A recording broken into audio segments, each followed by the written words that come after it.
We basically spoke about every single troop type in terms of tier list, but we missed one troop type, which is, of course, cavalry, right?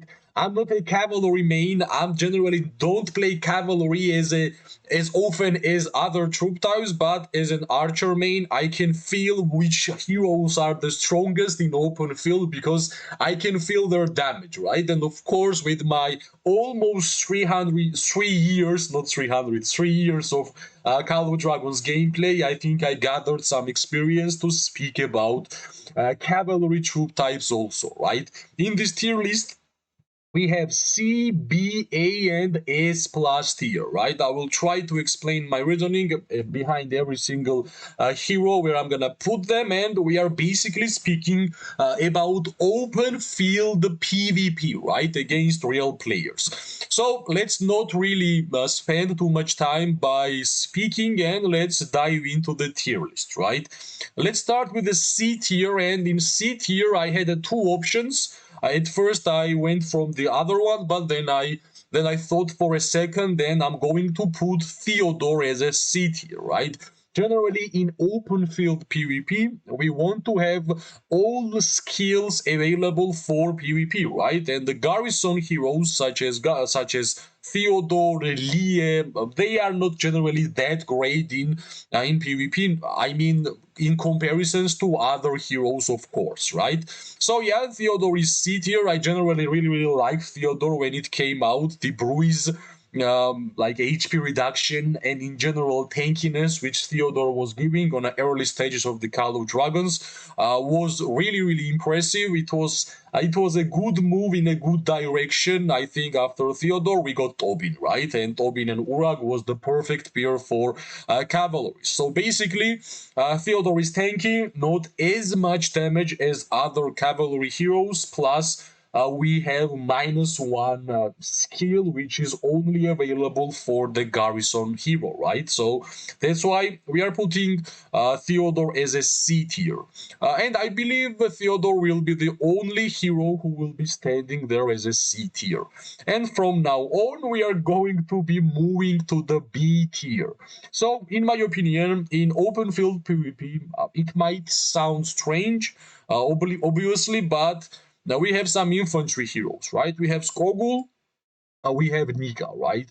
These two are infantry heroes, but they are used with the cavalry troops, right? Because both of them have march speed skills increases, and not only the march speed increases in their skills, but also mobility talents, which will make them run as a normal cavalry hero pair, right?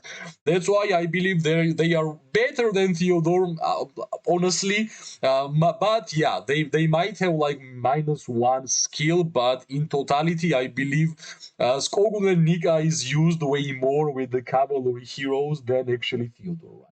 With my own observation, that's the reality. Unfortunately, maybe in the future when we're gonna have more cavalry heroes, we're gonna have full cavalry heroes 5 marches, right?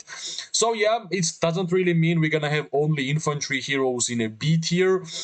We are going to put in B tier the hero which I barely spoke about, which is Leah, right? Leah is another garrison hero, but if we are going to compare Leah with Theodore, Leah will deal way more damage, right? Because Leah has rage accumulation skills, and we know how important skill damage is for cavalry heroes, that their primary source of damage, right? And whenever you're gonna have rage accumulation speed on a skill damage users, of course you are going to deal way more damage than Theodore, right? Just simple comparisons, I believe Leah does more damage than Theodore, and that's the reason why we are putting Leah on a B tier in open field PvP ranking. Then we are going to put Theodore, right? We are missing one more hero, in my opinion, in B tier, then that's Neya, right? Neya is better than Nika, Neya is better than Lien, Neya is better than Skogul, simply because we have the totally new way of playing game as a cavalry players with camouflage, right? Camouflage is basically you are hidden around the map if you're gonna stood still for a couple of seconds. Of course, there is a possibility that your opponents will still find you if they will try their best. But yeah, I believe it's still quite unique feature for cavalry players, but honestly, so far not that impressive, right? Like full damage, moving fast, 5 marches are more impressive than camouflage Nea with Leah or with any other heroes. That's why, of course, pretty unique. That's why I believe it's better that she's better than Leah, Nika, Skogul, and Theodore. But I believe we have way more impressive heroes in this game for cavalry players who are doing way more in open field PvP, and hopefully you guys are trying your best to try this troop type because I believe it's a good one if you want to have fun in Call of Dragons, right? So with the Nea edition, we are going to finish the B tier, and yeah, we have left A tier, and let's easily move forward to A tier, right? In A tier, you might be surprised which kind of heroes I'm going to put, but that's my opinion. Of course, everybody has their own opinion from their own gameplay, right? So yeah, I'm going to put Bakshi. Bakshi is the basic hero for cavalry players and still one of the best hero pair with Emrys, right? And since we mentioned Emrys, of course we are going to put Emrys. And I believe Emrys is way, way better than Bakshi. And in some cases, I would even have put Emrys in an S plus tier than Bakshi, right? Bakshi would stay on A. So Emrys and Bakshi, first ever real merit getter hero pair for cavalry players, still being used after 3 years, so still one of the best ones, still one of the highest damage you can deal against your opponents with the spring blades, with the golden rock. Basically, rage accumulation will be your number one priority, and Emrys and Bakshi will give skill damage buffs, which is really, really important for cavalry gameplay, right? This hero pair is still the great, and that's why I believe these two is better in open field than these ones, right? That's why I'm going to put Emrys and Bakshi in A tier. It shouldn't be a surprise since the like if we're gonna say that these ones are basic heroes, that's even better, right? For beginners, if you are going to invest your legendary tokens in Emrys and Bakshi, you will be satisfied with the gameplay, right? But I believe Emrys and Bakshi won't gonna be the lonely heroes for us in A tier. I'm going to put Forondil here, right? I'm putting Forondil here because Eagle's gameplay is pretty viable. You are just basically having less damage but high march speed. So I believe Forondil as a PvP hero has a lot of versatility. It can be used with Forest Eagles. He can be used with the normal cavalry troops. Basically, the versatility makes it better than any of these, right? Of course, there is a one probability if Nea is better than Forondil, it can happen like this, but I believe Forondil is still the better one. It might be because I'm not that impressed with the camouflage feature of the Call of Dragons, right? I believe it was like when it was introduced by first look, it was looking even better, but in real time, yeah, running 5 marches as calves is way more devastating than one march of the cavalry hero pair, right? So yeah, I believe with this Forundil addition to our A tier, this should be it for the A tier, right? And yeah, finally we got S tier. Let's remove S plus. S tier is basically the best cavalry hero pair and heroes in the game currently. In my opinion, of course, I should always mention that the tier list which I'm doing is basically from my own view and from my own opinion. So first one of the most tanky cavalry heroes, which is also one of the best rally heroes for cavalry players. That's of course Tobin, right? Tobin should be always there.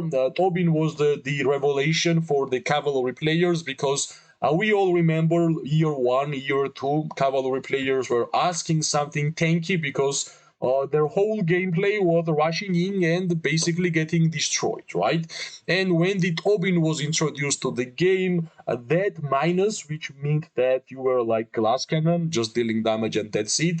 Tobin made cavalry hero pairs and cavalry players to survive a lot of fights, right? To overcome the damage which there was receiving from the mages, archers, and so on, right? So I believe Tobin is the most tanky cavalry hero out of all, and he basically deserves to be S tier. The another hero which we are going to put with Tobin is of course Urag, right? Urag, and I believe I would put Urag as a better than Tobin because if we spoke regarding Tobin as the most tanky hero player in the game for cavalry players, Urag is the highest damage dealer cavalry hero in the game, right? And if you are playing cavalry, if you are cavalry main because you want to move fast around the battlefield and deal the highest amount of damage which is possible for Call of Dragons, then I believe you should have Urag Awakened, right? And Urag will deal the most damage.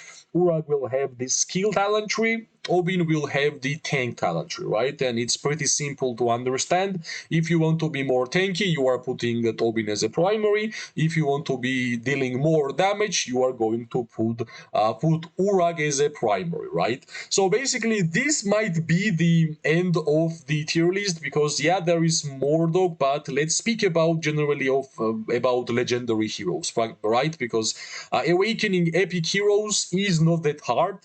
Uh, Basically you will be awakening every single epic hero just playing the game, right? Choosing which cavalry hero, legendary, not cavalry, the general legendary hero is important to awaken. That's the most important thing which you need to know about Call of Dragons, right? And from this tier list, in my opinion, you should invest in Urag, you should invest in Tobin, and you should invest in Emrys and Bakshi. And you're gonna have two best cavalry hero pairs in the game currently, right? Which gonna give you a lot of merits, a lot of fun, and you will be impactful for your alliance. And also, we know that cavalries are useful in Roots of War.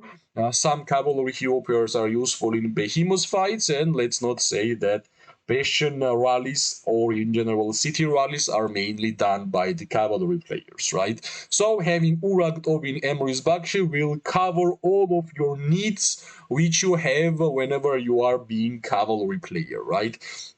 As always, I'm interested regarding your ideas, regarding your thoughts. What do you think about the tier list? Maybe you have a different opinions regarding cavalry heroes. You guys are more than glad, more than welcome to share your thoughts in comment section. And as always, I'm gonna reply whenever I'm gonna see your comments. Right?